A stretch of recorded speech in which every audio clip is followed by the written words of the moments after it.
இந்த கண்ணு ரப்பை இப்படி திருப்பணும், உள்ள சகப்பா இருக்கும் இல்லையோ, அதை பார்த்தா பக்கத்துல இருக்கிற பிள்ளைகள்லாம் ஏதோ பூச்சி வந்துடுத்து, சகப்பா பூச்சி பறக்கிறது அப்படின்னு பயந்து படுமா. இதுதான் அப்பூச்சி காட்டுதல்னு சொல்லுவார்கள்.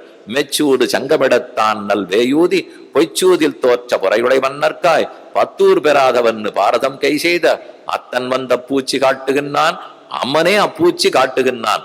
இந்த குழந்தைதான் பூச்சி காட்டுறது. இதை பத்தி ரொம்ப ஆச்சரியமான ஒரு சரித்திரம். அத்தன் வந்து அப்பூச்சி காட்டுகின்றான், கண்ணன் அப்பூச்சி காட்டுறார். ஆனா உலக குழந்தையா இருந்தா ரப்பைய மடிச்சு காட்டுடும், இது தெய்வ குழந்தையாச்சே, அதனால ரப்பையெல்லாம் மடிச்சு காட்டாதான். ஆறு இல்லையான்னு பார்த்து போறான். யசோத கூட இல்லேன்னு தெரிஞ்ச உடனே 2 கைகளா இருக்கிறவர் திடீர்னு 4 கையாக்கிண்டு சங்க சக்கரத்தை இப்படி பிடிப்பறான். பிடிச்ச உடனே பக்கத்துல இருக்கிற படுகளாம் பயந்தே போயிடும். இது என்னது சங்கு சக்கரம் பிடிச்சுன்னு யாரோ ஒரு தெய்வம் வந்திருக்கு, பூதம் வந்திருக்கு அப்படின்னு பயப்படுமா. அதனால பூச்சி காட்டுறதுன்னா இந்த பூச்சி இல்ல, சக்கரம் ஒரு பூச்சி ஆட்டம் இருக்கு, சங்கம் ஒரு பூச்சி ஆட்டம் சுத்தி இருக்க ஒரு பூச்சி ஆட்டம் இருக்கு இல்லையா, அந்த சங்கு சக்கரத்தை காட்டித்தான் பூச்சி காட்டு வரான். அதை கண்டு குழந்தைகள்லாம் பயப்படுமா. யசோத வராப்புல இருந்தது 2 கையோட இப்படி வச்சுன்னு வரும்.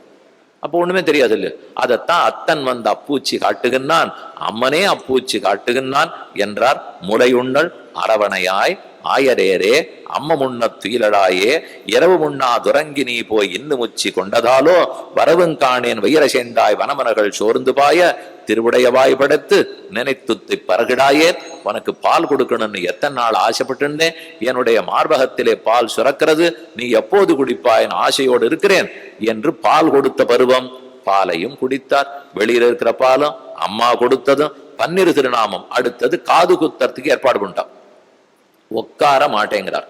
அம்மா காதுல வயத்த விடுப்புல உட்காரணும், சொன்ன பேச்சு கேட்கணும். அதுக்குன்னு வந்திருக்கிற பொற்கொல்லர் காதுல குத்துவார். கொஞ்சம் சுருக்குன்னு குத்தத்தான் குத்தும்.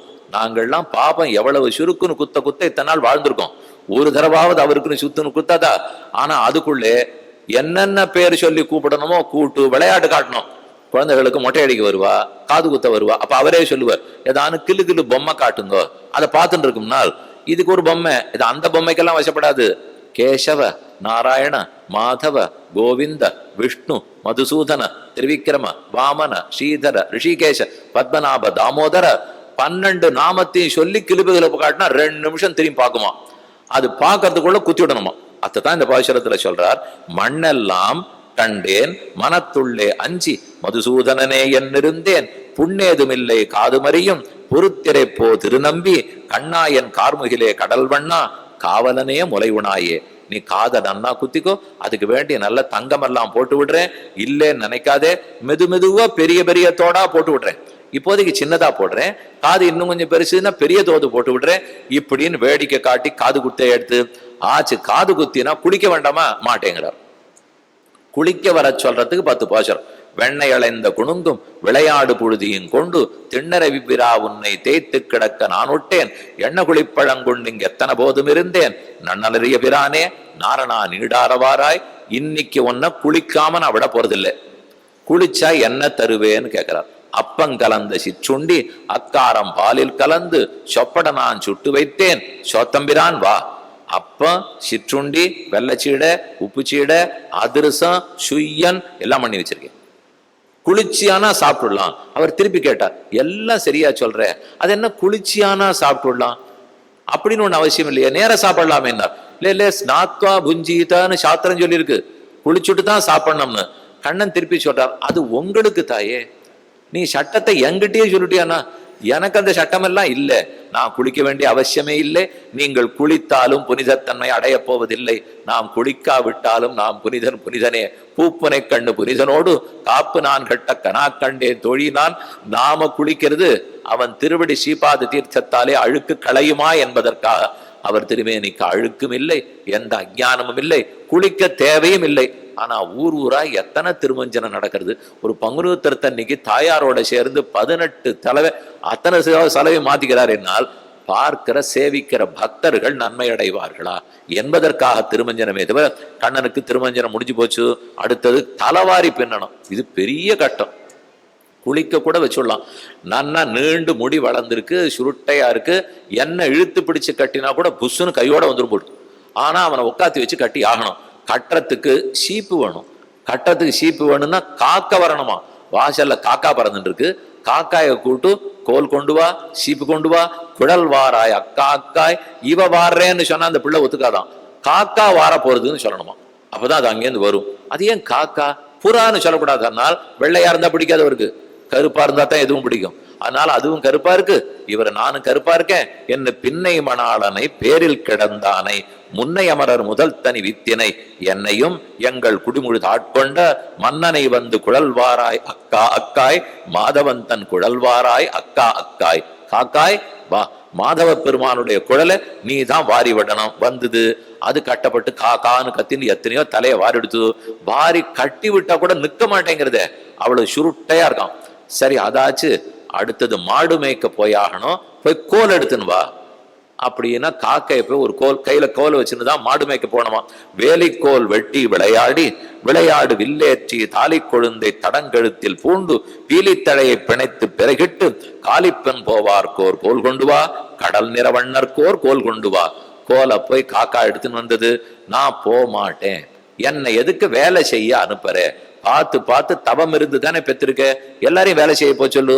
இல்ல நீ எடப்பிள்ளைன்னா கார்த்தால 7 மணிக்கு போய்தான் ஆகணும், நம்ம வர்ண தர்மத்தை மீறக்கூடாது, போயிட்டு வானால் நான் போறேன்.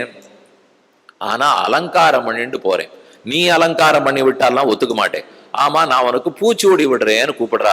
10 பாசுரம் பூச்சூட்டலுக்குன்னு பாசுரம். ஆனிரமேய்க்க நீ போதி அருமருந்தாவதரியாய் கானகமெல்லாம் திரிந்துன் கரிய திருமேனி வாட பானையிற் பாலை பருகி பற்றாரெல்லாம் சிரிப்ப தேனிலெறிய பிரானே ஷண்பக பூச்சூட்ட வாராய், மல்லிகை பூச்சூட்ட வாராய், பாதிரி பூச்சூட்ட வாராய், உருவமழகிய நம்பி மருவும் தமனகமும் பூச்சூட்ட வாராய், செங்கிழநீர் சூட்ட வாராய், புன்னை பூச்சூட்ட வாராய், குருக்கத்தி பூச்சூட்ட வாராய். ஒவ்வொரு பாசுரமா இந்தந்த பூவா கூப்பிட்டு வந்து ஷண்பக மல்லிகையோடு செங்கழநீர் இருவாட்சி எண்பகர் பூவும் கொடர்ந்தேன் இங்கிவை சூட்ட வாவென்னு மண்பகர் கொண்டானை கொண்டாய்ச்சி. 8 வகையான புஷ்பத்தை கொண்டேன். இந்த புஷ்பம் 8 வகை இல்ல, சத்தியம் புஷ்பம், அஹிம்சா பிரதமம் புஷ்பம், புஷ்பம் இந்திரிய நிகிரஹ, சர்வபூத தயா புஷ்பம், க்ஷமா புஷ்பம் விசேஷதா, ஞானம் புஷ்பம், தானம் புஷ்பம், தப புஷ்பம், ததைவச்ச எல்லாம் வேற புஷ்பம். தானம், சத்தியம், தவம், இந்திரிய நிகிரகம், இதை போன்ற 8 புஷ்பங்களைத்தான் பெருமானுக்கு சமர்ப்பிக்க வேண்டும். பூச்சூடியாச்சு, தலவாரி பின்னியாச்சு, கையில கோல் எடுத்துட்டாச்சு. ராமன்னா வில் எடுத்துன்னு நாட்டாள போவார். எங்க கண்ணனுக்கு அவ்வளவு சாமர்த்தியம் சௌகரியம் எல்லாம் கிடையாது. அவருக்கு சின்ன கொம்பை கொடுத்தா மாடு மேய்க்கத்தான் போவார். ஆனால் அந்த வில்லேந்திய ராமனுடைய அழகை விட இந்த அழகை பார்த்தவளுக்கு நாமே திருஷ்டி சுத்தி போடணும்னு தோன்றது. எனக்கெல்லாம் வேற ஒண்ணு வழி இல்லை. திருவள்ளரை பெருமாளுக்கு புண்டரீகாட்ச பெருமாளை கண்ணனாக கொண்டு திருஷ்டி சுத்தி போட்டுட்டோம். இந்திரனோடு பெரமன் ஈசன் இமையவரெல்லாம் மந்திர மாமலர் கொண்டு மறைந்து உவராய் நின்னார். சந்திரன் மாளிகை சேரும் சதுரர்கள் வெள்ளரனாய் அந்தியம் போதிதுவாகும் அழகனே காப்பிட வாராய். மாலை பொழுது எந்தெந்த துர்தேவதைகள்லாம் இருக்குமோ வாசல்ல கொண்டு போக கூடாது. கர்ப்பவதியா இருக்கிறச்சேவே அந்த குழந்தை பெண்மணி இருக்காள்னா பக்கத்துல வேப்பலை 2 கொத்த வச்சு வைப்பா. எதுக்குன்னு அதெல்லாம் ஏதானு காத்து கருப்பெல்லாம் அடிக்கும், அதனால வேப்பலை வச்சுங்கோ. ஒருவேளை வெளியில போனோம்னு வச்சுக்கோ, சாயங்காலம் ஆயிடுத்து 8 மணி ஆயிடுத்து கூண்டு போனோம்னா ஒரு வேப்பலை கொடுத்த சொருகித்தான் அனுப்புவா. அதெல்லாம் காப்பிடுறதுக்காக. அதை நம்ம வீட்டு குழந்தையே இத்தனை பண்ணா அந்த குழந்தைக்கு என்ன பண்ண மாட்டா. அதனாலதான் காப்பிடுவோம்னு அழகனே காப்பிடவாராய், அழகனே காப்பிடவாராய் காப்பிட்டு கொண்டார். காப்பிட்டவர் பால கிரீடை.